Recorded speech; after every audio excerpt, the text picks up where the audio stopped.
I titled my talk with a quote from this piece, Why Trump Was Inevitable, that appeared in the New York Review of Books by 3 political scientists after Trump had secured the nomination. And I won't have the chutzpah to tell you why Trump was inevitable in this election today after it happened. And I'm not, I think Andy did just a terrific job on sort of micro stuff of what happened in the short run. And I want to focus on more political economy type. I could change it.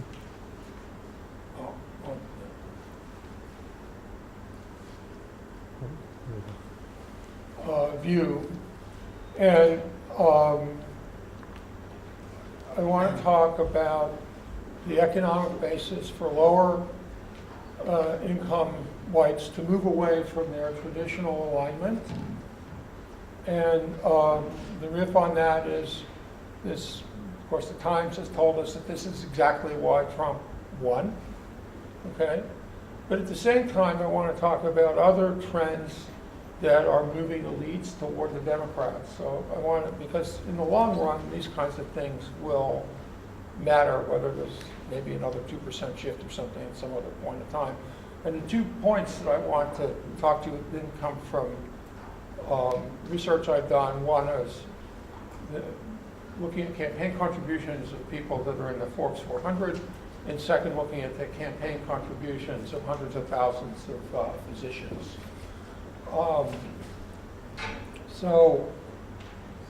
Notice that there's been a view that the Times is a very long op-ed in the Times just before the election that progressives want to think that this is all about racism and bad views about women and all this kind of stuff, and says, well, this election can't have been about money because Trump primary voters had median income higher than the national median.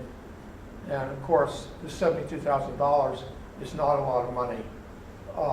And I'm going to talk about median income, but it's also true that probably people in at least the bottom 4 deciles of population have stagnated. Okay, so. And when I saw statements like this during the election, I decided just to go to the Census Bureau, not to do anything very sophisticated, and just look at the tables. And then I wrote a couple op-eds for the Washington Post, which is what I'm going to base this on. Okay, so the little table here that shows median income in 2014 dollars. And I looked at data on individual incomes, not household incomes. I'm not sure that households, which is a traditional thing that we looked at, mean that much anymore. But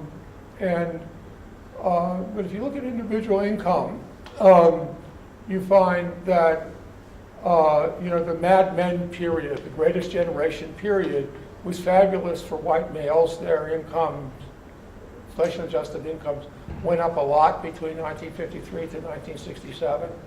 And then, particularly for white females, inflation-adjusted incomes just were completely stagnant. And then after 1967, okay, basically real adjusted incomes, median incomes for white males have completely stagnated. And the other 3 categories that I show you in the table, their incomes have improved considerably. So I understand the idea that there should be catch-up for these groups that previously enjoyed, were subject to lots of discrimination in the labor market. But if the economy had grown faster, there would be enough growth for white males to prosper while others caught up. This hasn't happened.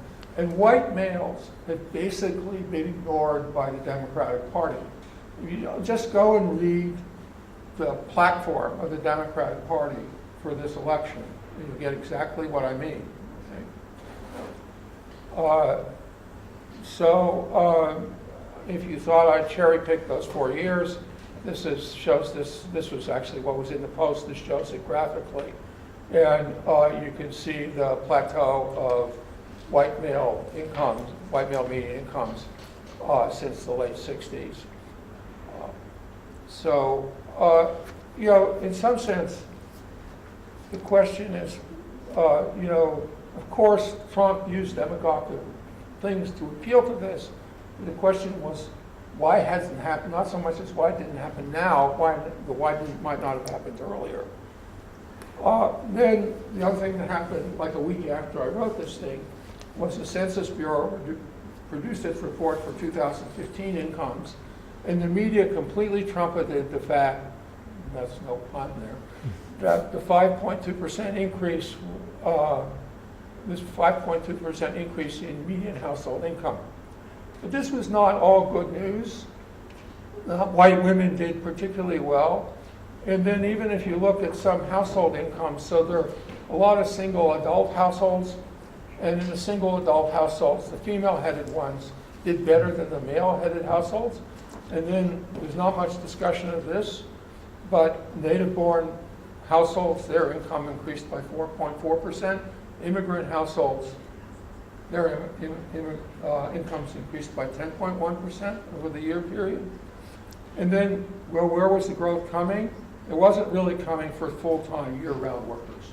It was coming because maybe people getting more hours are going from part-time to full-time. So things in the economy were not that great for white males. Okay, now,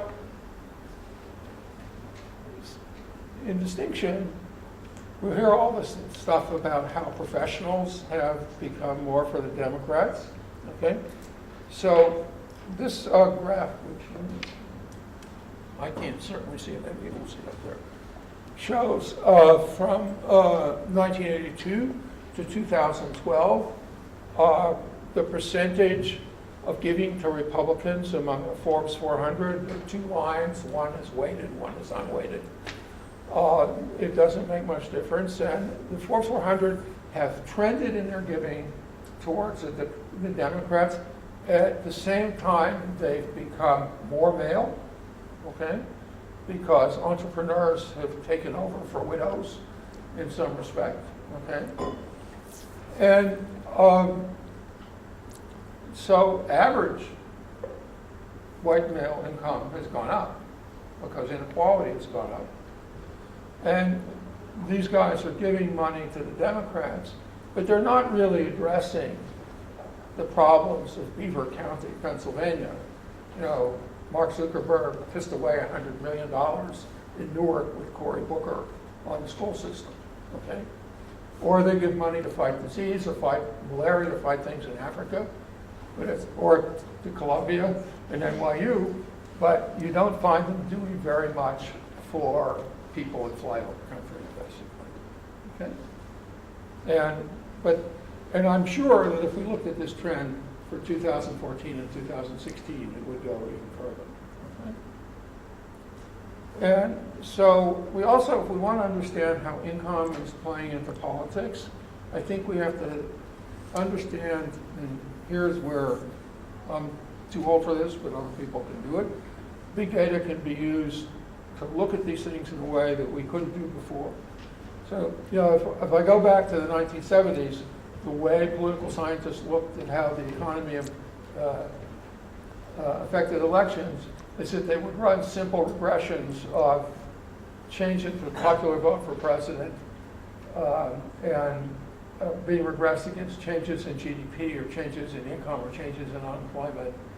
And that doesn't give us a very easy entry to the picture. Those models probably didn't do that badly in this election because income growth actually wasn't that great, okay?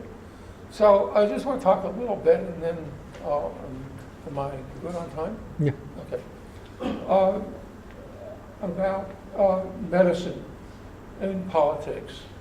And so this is a profession that has changed in important ways. There's been a massive entry of female physicians. Most female now form a majority of graduates from medical schools. There's been a shift from physician as entrepreneur to physician as employee. Okay? So you go back 50 years, most physicians were in single practices. They were running small businesses. Now they work for hospitals. okay? There's been a shift from nonprofit to for-profit hospitals, okay? And I also want to make you think about income differences by specialty. And so these are high-income professionals, okay? The average income in most poorly paid specialty is about $200,000 a year. And there's been an overall trend to the Democrats. And how does this trend break down? So the first picture I'm going to show you is differences in, by the way, if you donate, over 99% of all physicians either donate exclusively to Republicans or exclusively to Democrats. There are no moderate donors, okay? And so this shows the trend since the 80s between men and women. You see a very pronounced gender gap. The gender gap among donors is much greater than the gender gap among voters, okay? You see a big gap between physicians that work for-profits and physicians that work for nonprofits. And now you see a big gap between surgeons who have stayed relatively Republican and pediatricians. Okay? You know, if you go skiing this winter and break your leg, you may have to be patched up by a Trump voter. Okay. There are these very large differences. At the same time, okay, income still matters to voting. Okay, so this picture shows you average percent given by specialty as against average income of the specialty. And you have the surgeons at the top and the pediatricians and the family doctors down at the bottom, and other kinds of things in the middle. Okay. So,